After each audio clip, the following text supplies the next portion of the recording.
Bentornati in nuovissimo aggiornamento con le previsioni meteo. Dal satellite notiamo l'anticiclone in rinforzo da sud-ovest, con ultime note instabili sui monti, qualche rovescio isolato e temporali intensi che agiscono invece sul nord Europa per due nuclei che si dirigeranno verso nord, con l'azione nei prossimi giorni delle correnti atlantiche che porteranno clima fresco sul nord-ovest dell'Europa, ancora frequenti temporali, e invece stabilità atmosferica per l'anticiclone africano che torna protagonista con valori oltre i 38 gradi al centro-sud e 35 gradi al nord. Per capire meglio cosa sta succedendo in questi mesi osserviamo da questa grafica l'immagine che raffigura come la instabilità che sta coinvolgendo il nord e il caldo intenso che troviamo al centro-sud sono degli indici che ricorrono attraverso una circolazione atmosferica che è cambiata rispetto agli scorsi anni, e in questo caso stiamo assistendo ovviamente al contributo dell'anticiclone africano di correnti molto calde che si espandono da nord dell'Africa fino a raggiungere gli stati del centro-est Europa,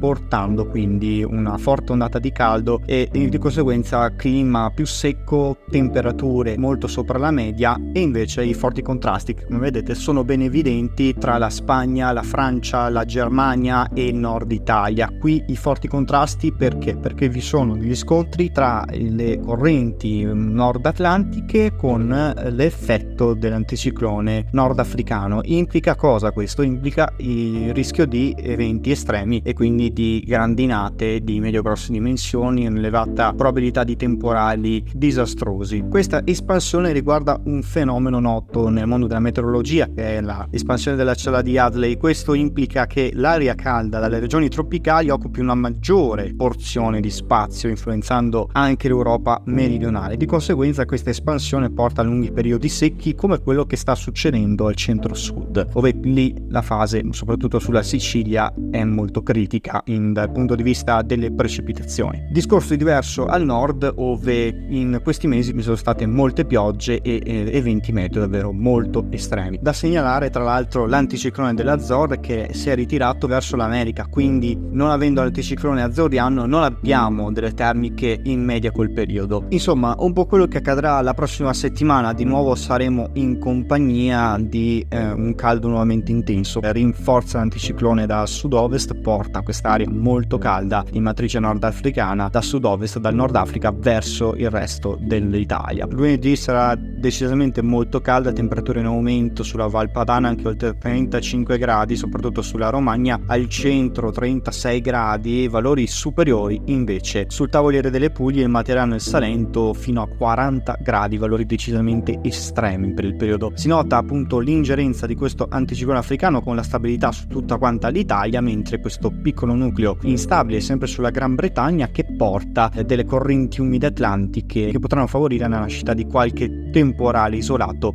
sulle Alpi di confine, soprattutto sulle Alpi centro-occidentali. Questa fase anticiclonica non porterà nessun cambiamento. Anche nella giornata di martedì avremo solamente qualche rovescio focolaio temporalesco solo sulle regioni alpine centro-orientali, ma nulla di che. Il resto d'Italia sarà sereno o poco nuvoloso e le condizioni si manterranno stabili senza alcuna conseguenza anche nella giornata di mercoledì. Le giornate più calde potranno essere soprattutto tra il 18 e il 19 del mese. Il 18 e il 19 del mese, proprio per rinforzo dell'anticiclone subtropicale, come si nota sul Mediterraneo centro-occidentale, questa bolla africana favorirà delle temperature oltre i 40 gradi sulle regioni del sud, soprattutto tra la Sardegna e la Sicilia, e sulle regioni tirreniche, condizioni di caldo afoso intenso anche sulle regioni del nord, valori anche oltre i 36-37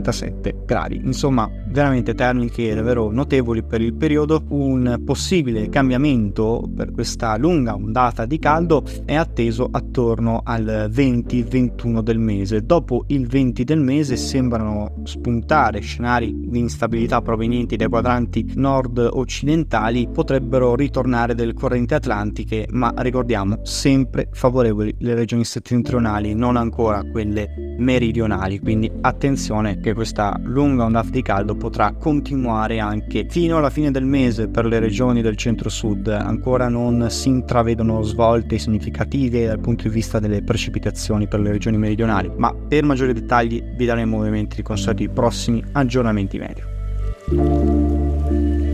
Ciao.